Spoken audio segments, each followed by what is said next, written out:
muchísimas gracias a Flaxo, a Ivette, a Pere y a todos los que están y las que están sosteniendo este debate, ¿no? Y bueno, Claudia López me había dicho que Ivette fue su maestra y que Ivette era una excelente profesora, y vaya, chapó con esa exposición, Ivette. Gracias por esa cosa tan armada, tan aclaradora. Nosotras, Claudia y yo, preparamos otra cosita, más o menos breve, me fijo en la hora. Nosotros queremos poner a discusión o presentarles, pues, algunas de las claves analíticas de las maneras en las que estamos mirando nosotras estas luchas por la defensa y producción de lo común en tiempos de crisis de la reproducción. Un poco así lo planteamos. Nosotras somos parte de un programa de investigación bastante largo que ha venido adquiriendo su identidad a lo largo del tiempo, que se llama Entramados Comunitarios y Formas de lo Político, que actualmente se anida en la Universidad de Puebla, ya lleva unos años, pero es un programa de más larga data, pensando y acompañando y participando en un conjunto de luchas en defensa de la vida, y desde el cual fuimos comprendiendo cómo ocurre esta reiterada producción y cuidado de lo común como relación social. Entonces, un primer punto que quisiéramos plantear es esta cuestión de que nosotras lo común lo entendemos como una relación social, no solamente como los productos de esa relación social, los bosques, el agua que llega a las comunidades, aspectos de la biodiversidad, etcétera. No solo eso, que es una riqueza concreta. Es una riqueza concreta que se produce a partir de una determinada manera en que se gestiona la interdependencia, que es plenamente contradictoria al capital. Nosotras abrevamos, digamos que nuestro empalme y nuestro diálogo con la ecología es más bien reciente y es a raíz de el empuje de una de nuestras colegas, de Mina Navarro, que ha cultivado esa mirada ecológica hace bastantes años, y ahora el grupo en general ha comenzado a tratar de plantearse esa mirada. Y entonces, digamos que seguimos o ponemos mucho en diálogo nuestra propia perspectiva con la propuesta de Jason Moore en términos de entender la forma de gestión de la interdependencia. Es decir, partimos de la comprensión de un mundo interdependiente, tratamos de entender esta ecodependencia y vamos viendo las antagónicas formas en las que se gestiona esa interdependencia. Yo creo que al menos así lo fui entendiendo yo, la súper amplia exposición de Ivette iba mostrando y contrastando justamente esas formas en las que se concibe la cuestión de cómo se va a habitar, cómo se va a gestionar y cómo se va a sostener la acumulación del capital o la reproducción de la vida, que finalmente están entretejidas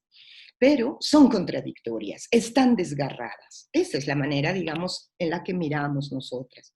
Y quería dar este contexto para tratar de abrir un poquito de diálogo con lo que Ivette presentó.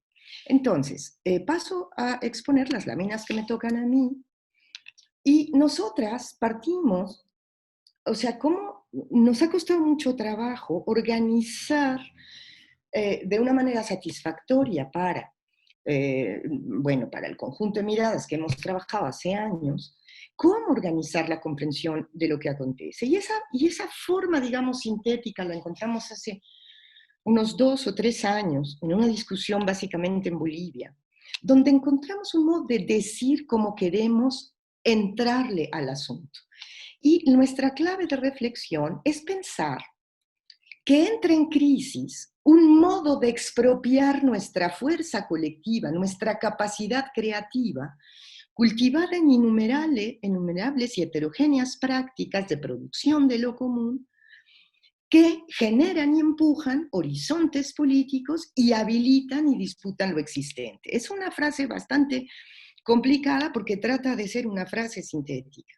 Es decir, generalmente se plantean las cosas de modo separado. O se estudia la dominación o se hacen un montón de estudios sobre, básicamente desde ciertas ramas de la antropología muy específica, en el escudriñamiento de los detalles y de la información y del saber que anida en casos muy específicos, pero cuesta mucho trabajo hacer el enmarque para pensar esta interdependencia desgarrada, dada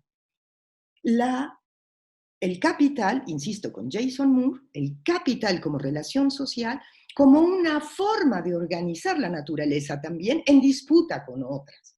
Entonces, en el debate sobre cómo salvar el asunto del binario sociedad-naturaleza, nosotras tomamos parte por entender el mundo social y las prácticas que ahí anidan, todas, sumergidas en el tejido de la vida, como dice Jason Moore, sumergidas en eso que llama, o sea, descentrar la idea de naturaleza con N mayúscula y poner las naturalezas donde se sitúan un conjunto de procesos antagónicos y contradictorios.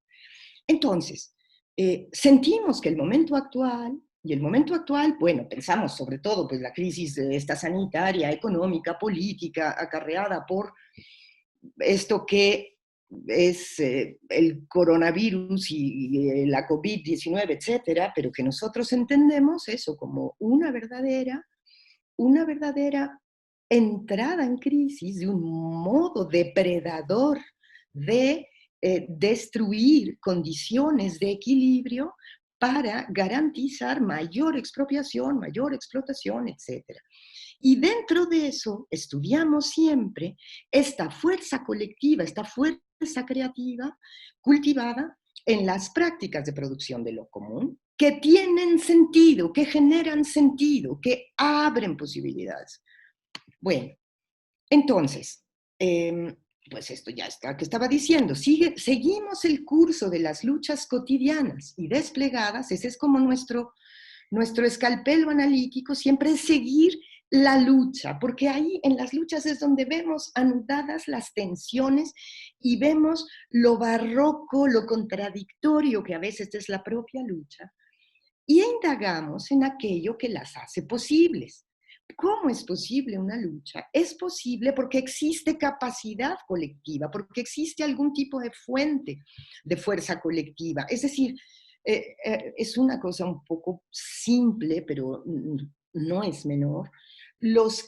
Aquellas y aquellos quienes luchan tienen en primer lugar que estar vivos y tienen en segundo lugar que tener cierta capacidad de producción de decisión política local para su defensa y para su proyección.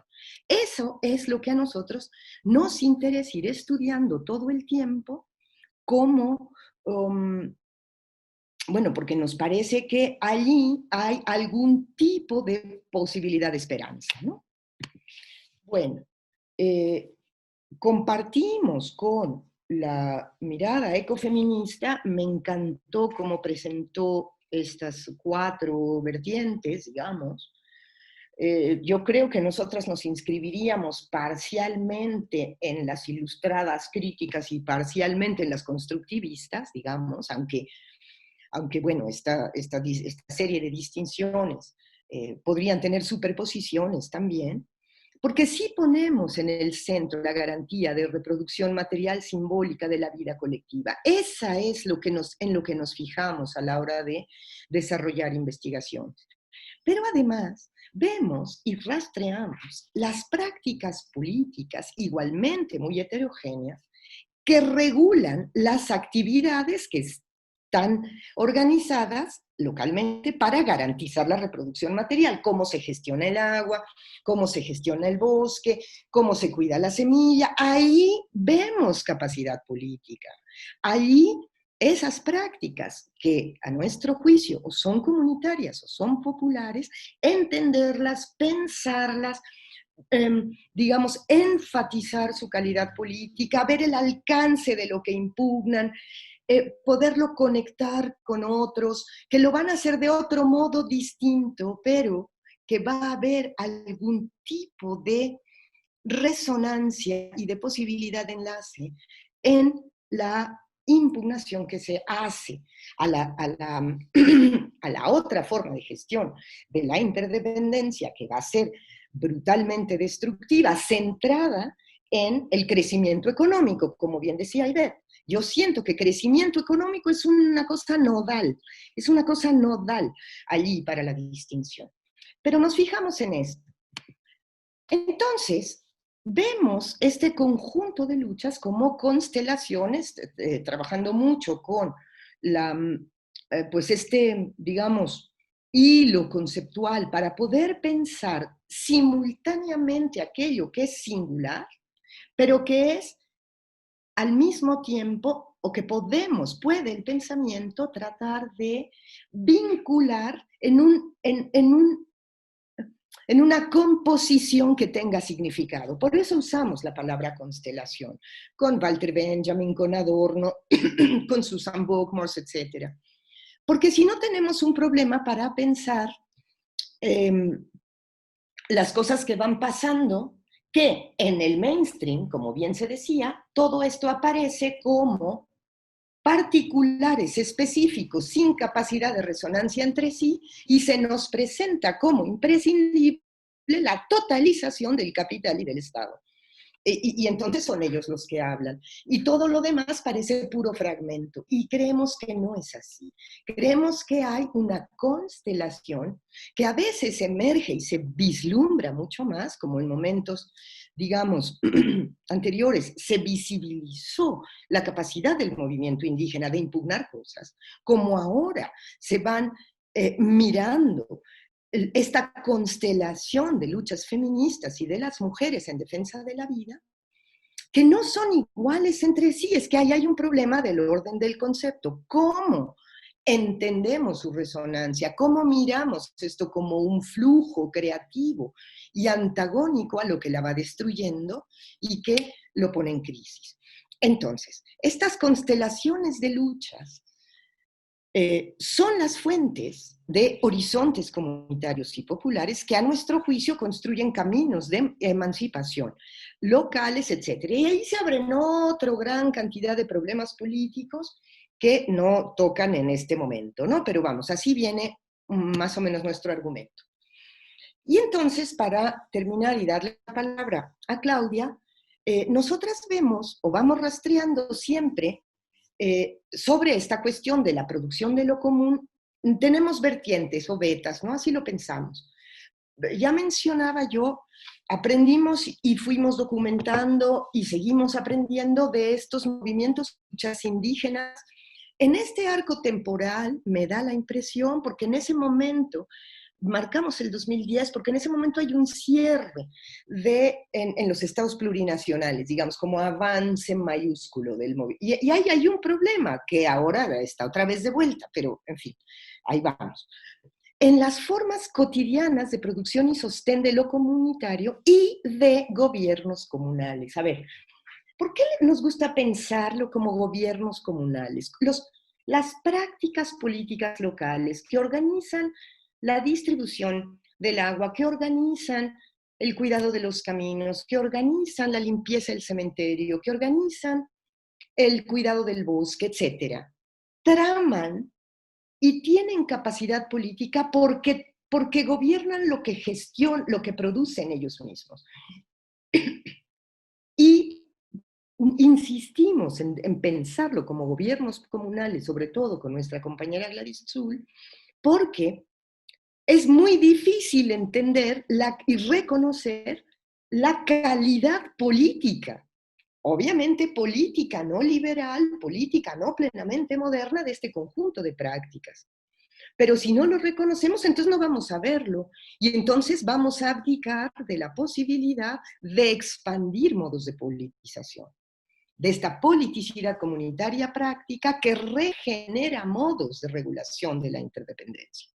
¿Sí? Cuando en una comunidad hay un conjunto de mujeres y de varones que organizan el cuidado del agua, que, en fin, están teniendo una práctica política de gobierno local del agua, en contraposición, y generalmente con una gran tensión, con toda esta serie de decisiones centralizadas y de estas soluciones tecnocráticas, expertocráticas, que pues nos llueven como el granizo en América Latina, ¿no?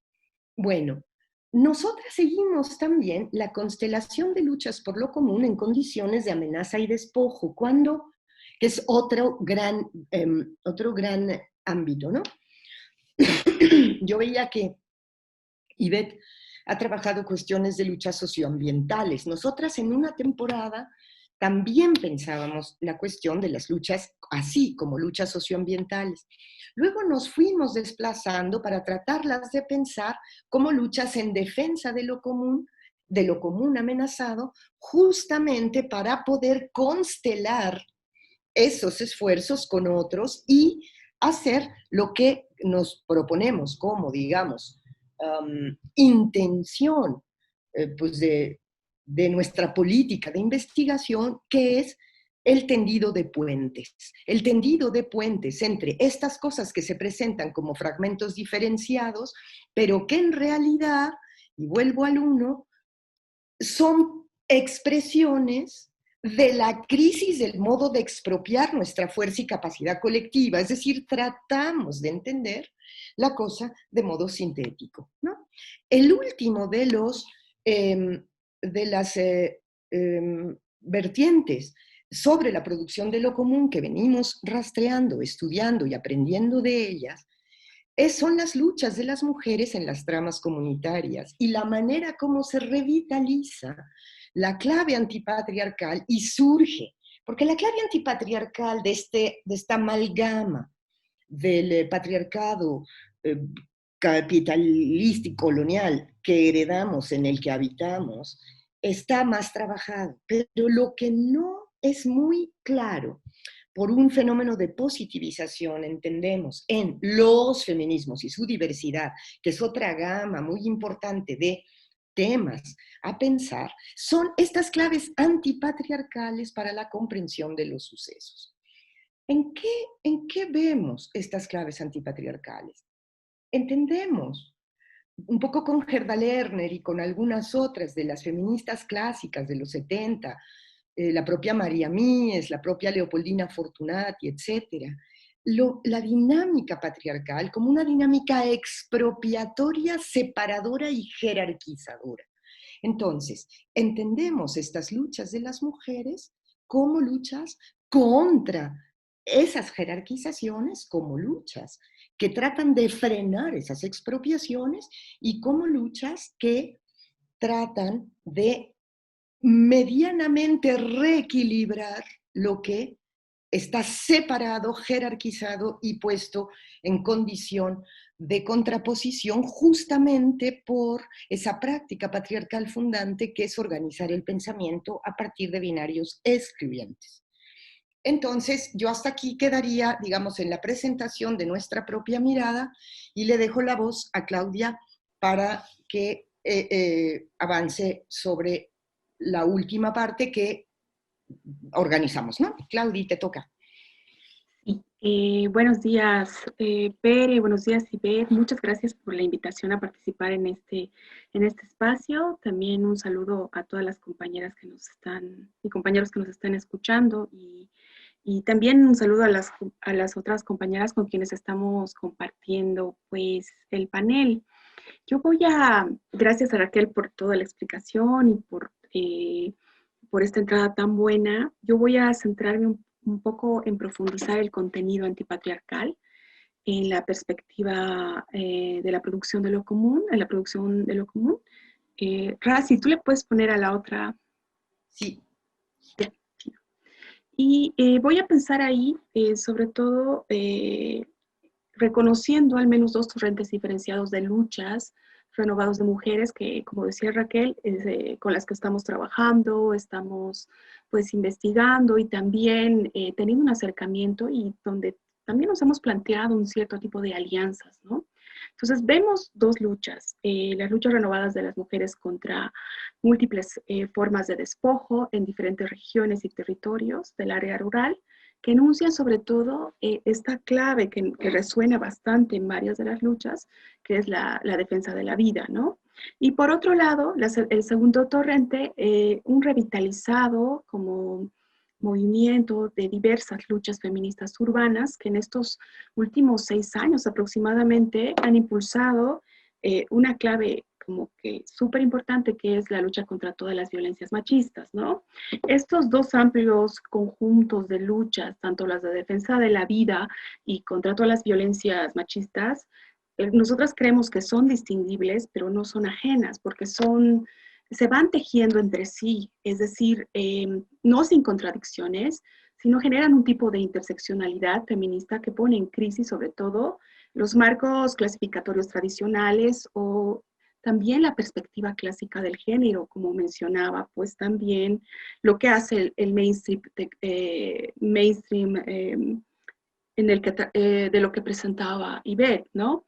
Entonces, creemos que a través de esta generación de prácticas feministas y luchas de mujeres que van a su vez también produciendo prácticas que van despatriarcalizando, desbordan ciertas clasificaciones tradicionales y reconectan asuntos que se presentaban como fragmentados. Es decir, una de las cosas centrales que también está proponiendo pues, el movimiento y las luchas feministas son que las mujeres no somos un sector, por tanto, a través de sus prácticas se sectorializan, ¿no? Por ejemplo, las luchas contra el aborto libre, al tiempo que se van produciendo, van repudiando las políticas de endeudamiento en la Argentina, o en el caso de las luchas territoriales, se defiende el agua, mientras se tejen vínculos interorganizativos o se cuestionan políticas patriarcales de las dirigencias. Hay otras luchas que denuncian el acoso y la violencia en centros de trabajos y hogares. Es decir, se van reconectando en las esferas públicas y privadas que antes se presentaban de forma pues inconexa, ¿no? Es decir, también las luchas abren múltiples posibilidades de reconexión entre mujeres diversas, que en sus prácticas exhiben capacidades renovadas, como decía, con capacidad de producir alianzas y vínculos que, como dice Verónica Gago, son potencias y en este momento pueden ser también posibilidades al cohabitar espacios de sentido común, que nosotras pensamos que están en permanente recreación y en construcción, ¿no? Entonces, pues lo que hemos visto como sumamente central con estas luchas es de que se están planteando más bien nuevas formas de ampliar y recrear la clave de interdependencia de la vida colectiva más allá de lo impuesto por las instituciones tradicionales, ¿no? Es decir, otro rasgo sumamente importante, por ejemplo, que presentan las luchas feministas urbanas es la importancia de recrear y de regenerar vínculos a través de nuevos lenguajes, incluso de reapropiarse de lenguajes que antes estaban como absolutamente expropiados, ¿no? Tanto por las instituciones clásicas y también por el Estado, ¿no? Eso es sumamente central y se ve bastante en las prácticas de las más jóvenes principalmente, ¿no? Bueno, yo voy a tratar de dar algunos elementos, sobre todo de las luchas por la defensa de la vida, de las luchas de las mujeres por la defensa de la vida y pues centrándome en el trabajo que he realizado, en el trabajo de investigación que estoy realizando en la Reserva de Tariquía. Voy a decir antes de que dentro del torrente de las luchas feministas urbanas contra las violencias machistas, vemos que hay una insurrección, sobre todo muy amplio, de mujeres diversas y de otros cuerpos feminizados para denunciar el feminicidio y otros complejos de violencia, las violencias múltiples que están recayendo sobre el cuerpo de las mujeres. Y como dicen también varias compañeras en el sur, principalmente en el cono sur, en Argentina y en Montevideo, y con la potente lucha de Chile, se está generando un tiempo, las luchas de las mujeres han despertado un tiempo de rebelión incluso actualizando las nociones a las concepciones tradicionales de lo que sería la revolución, ¿no? Que fue abordada ampliamente por el pensamiento pues, de izquierda clásico, ¿no? Entonces, este tipo de rebelión también está viniendo por toda América Latina y no solo, pero pasa por otros países y podemos ver con los despliegues tan interesantes que están surgiendo, por ejemplo, ahora mismo en México, ¿no? Bueno, yo para entrar un poco ya a lo de Tariquía, quiero comentar como muy brevemente que pues en el anterior gobierno, en el régimen progresista de Evo Morales en el 2015, se abrieron las áreas protegidas de Bolivia a actividades de exploración y explotación hidrocarburífera. En estos casos, la Reserva de Flora y Fauna de Tariquía estaba siendo afectada y sigue siendo afectada, ¿no? Es una reserva pues binacional compartida con la Argentina. ¿Puedes colocarla? Sí. Esta se encuentra al sureste de Tarija, de Bolivia, el sur del país. Es un ecosistema absolutamente frágil, donde coexisten en interdependencia comunidades pues humanas y comunidades no humanas, ¿no?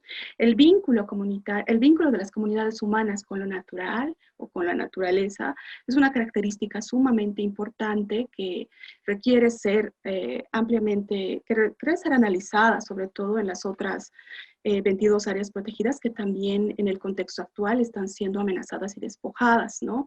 Porque en el 2014 se abren las áreas protegidas a la minería y en el 2015 se abren a los hidrocarburos, ¿no? En el caso de Tariquía específicamente, lo que se tratan de buscar es explotación de gas, ¿no?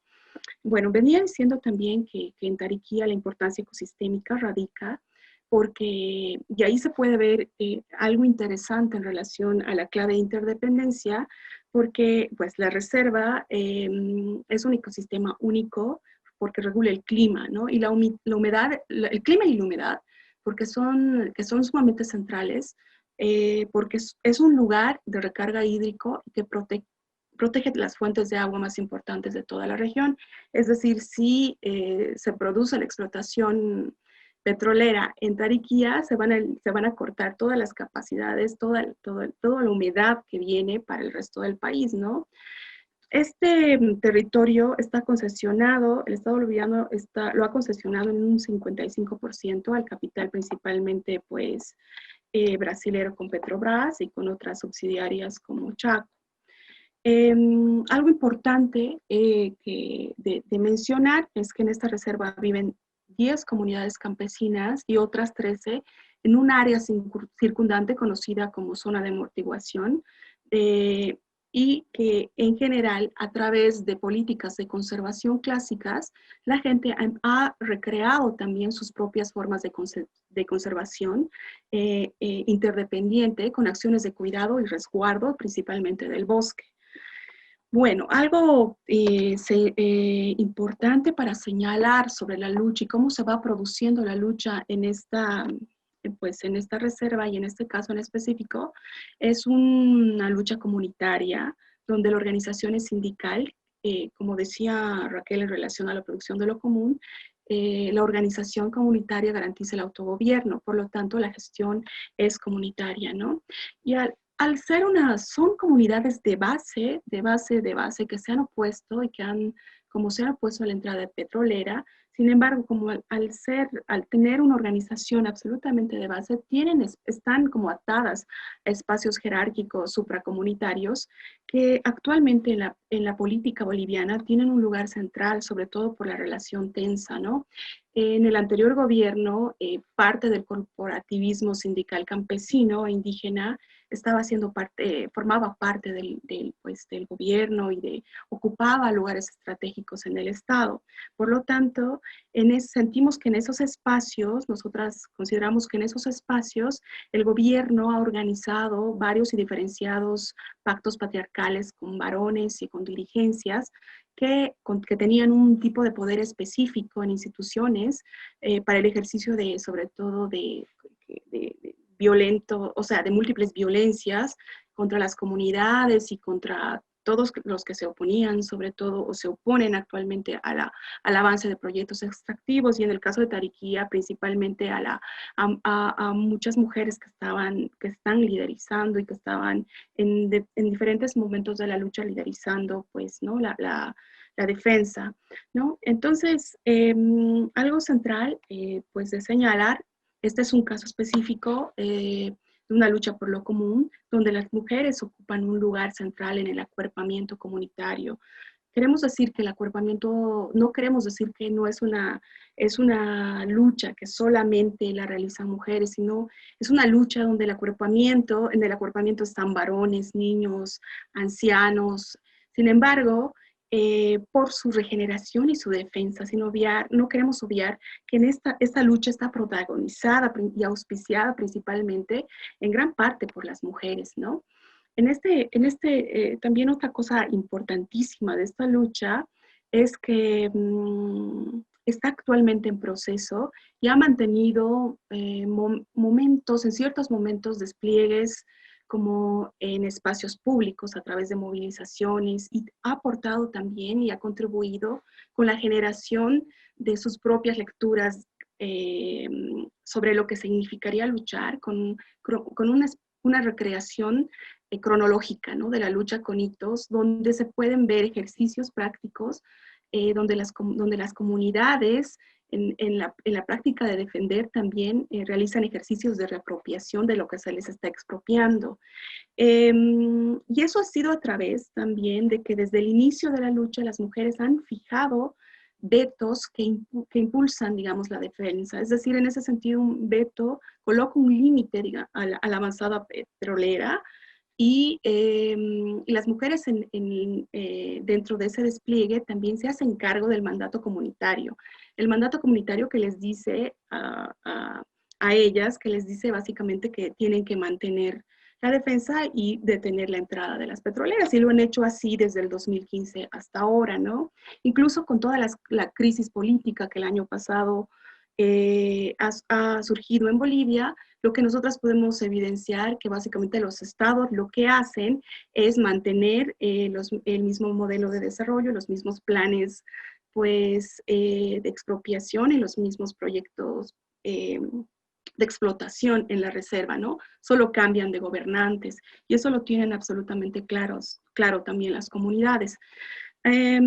Otro rasgo importante que creemos que en relación a la revitalización de la política comunitaria es de que las mujeres, al participar como ampliamente de la vida política en sus organizaciones, nutren y recrean las prácticas al interior.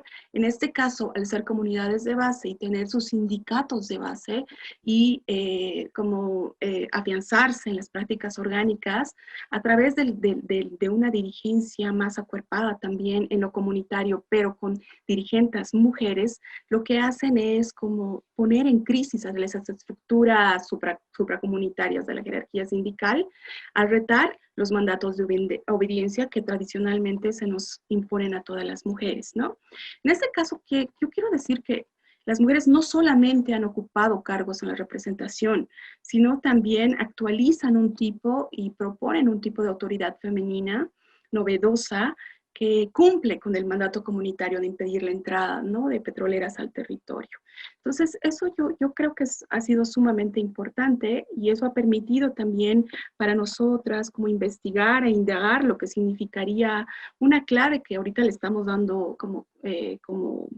como más sentido y seguimos como discutiendo, que es la crisis de lo mixto, ¿no? Es decir, la capacidad de las mujeres también de poder como cuestionar y poner en crisis las estructuras mixtas que habitan, ¿no? Hasta ahora se ha visto que los espacios, sobre todo mixtos de la lucha, continúan reproduciendo relaciones de poder asimétricas, jerárquicas entre varones y mujeres. Por tanto, los mecanismos de paridad no garantizan equidad ni inclusión como real. Por el contrario, pues lo que vemos es que encubren prácticas patriarcales. Entonces, yo creo que en las luchas por lo común, en este caso en específico, en la lucha de Tariquía, lo que vemos es que el sindicato otorgaba un saber específico a las mujeres, que parece como un saber neutro, pero ellas al participar en estas estructuras, lo que hacen es también al ejercitar, digamos, al desplegar ejercicios contra la expropiación de su palabra, de su práctica, de su trabajo, están poniendo en crisis también las propias estructuras. Es decir, ponen en crisis las diferentes mediaciones patriarcales y generando a veces rupturas, a veces como límites, ponen límites y al mismo tiempo siguen empujando pues el propósito de la defensa, ¿no? Esto quiero decir que no es sencillo porque normalmente se producen en espacios bastante violentos, ¿no? Bueno, estas son, digamos, como las claves más importantes que yo podría, pues, aportar en este momento.